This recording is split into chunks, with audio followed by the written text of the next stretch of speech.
day came for me to leave for China.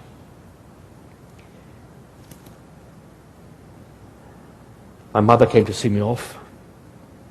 We sat in a tiny cabin, 5 feet by 7. That was going to be my home for those 6 months it took to sail from England to China in those days. We sang and we prayed and we wept. The ship set sail, and we'd not gotten out of the Irish Sea when a storm came, threatened to sink the ship, but God brought us through the storm. When we reached the equator, we fell into the doldrums. There are an area where there is no wind, and when you're on a sailing vessel, that is not a good thing. You can't paddle all the way to China. The captain was a believer, a Christian. He called me into his cabin.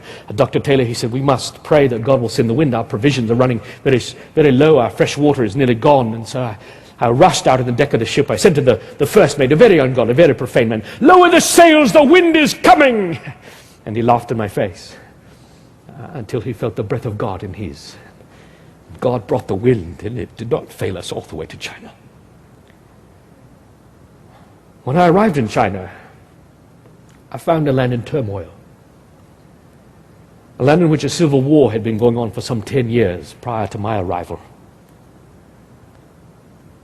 A land in which we estimate 1 million souls died every month without Jesus Christ.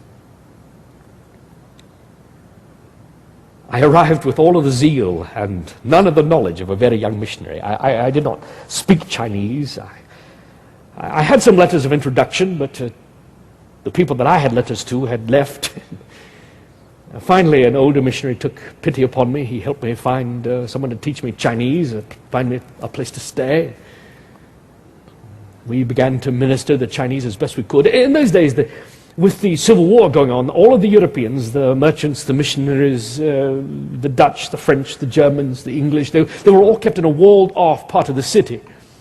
And if you wanted to share the gospel with people outside of the wall, you had to get special permission. And so the only people around us were the Chinese people inside the wall, and we had shared the gospel so many times with them, they knew it far better than we.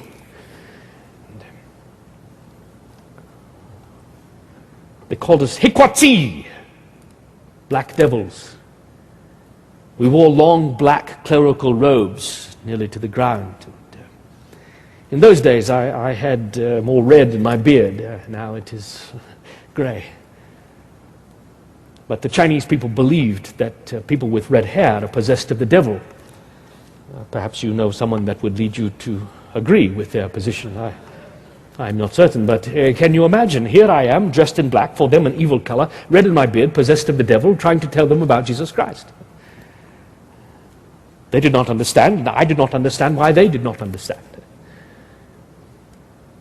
They would take our booklets and our pamphlets, and we felt so gloriously wonderful because we had given them the gospel. But I remember once I had given out all of my pamphlets, and I was feeling so wonderful about giving out the gospel of Jesus Christ. And I went around the corner, and there was a man I had just given a handful of pamphlets to, trading them just for the paper so that he could get money to buy rice wine.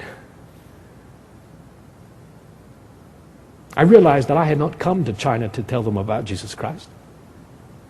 I had not come to convert them to Christianity. I'd come to convert them to Englishmen. After all, that's what Christians look like. They look like Englishmen, is it not? Whatever country you might represent, we all think that Christians look exactly like ourselves. I had come into a country far older than my own, a country with its own art, its own musical scale, its own culture. And I was trying to make them into me, not into Jesus Christ. How foolish.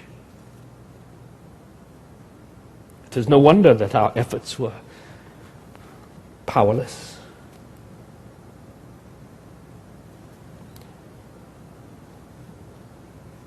And so then I laid aside my English clothing. And when I'm on the field, I dress as you see me now. I shaved my head. I grew a queue, a long braid. The Chinese people believed that their gods would steal boy children away, and so when their boys were born, they would shave their heads, grow a queue to fool their gods. And you say, well, what a silly thing. We are no different. We try to fool God all the time.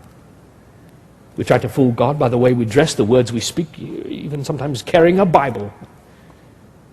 The difference is that God, our God, is real, and He knows the thoughts and the intents of our heart. He cannot be fooled. We are not so very different, are we? I shave my beard in the Mandarin shape. I shave my eyebrows to give my eyes the beautiful almond shape of the Oriental eye. I tried to dye my skin, but I was not very successful. I nearly killed myself with that experiment. I would not recommend it. I became Chinese. I moved out of the European compound. I lived with the Chinese people. I ate what they ate. I lived among them. I became Chinese for them. God began to do a great work.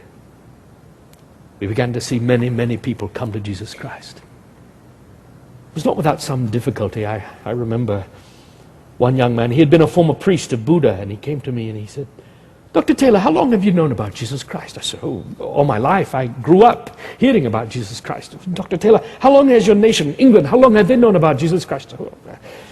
Hundreds of years. Dr. Taylor, do you hate us? No, I do not hate you. I love you. Dr. Taylor, does your country, do they hate us? These English people, do they hate us? No, we do not hate you. If you do not hate us, why did you not come sooner to tell us about Jesus Christ? Do you wish all of the Chinese people to die and to go to hell because you do not care about us? What was I going to tell them? It wasn't hate. It was apathy. We didn't care whether people lived or died, whether they went to heaven or hell. I remember once we were going up the river in a mailboat. It was a canoe about this wide. You had to sit very still. And a fisherman in another boat fell out, and he was entangled in the nets. He went down very quickly.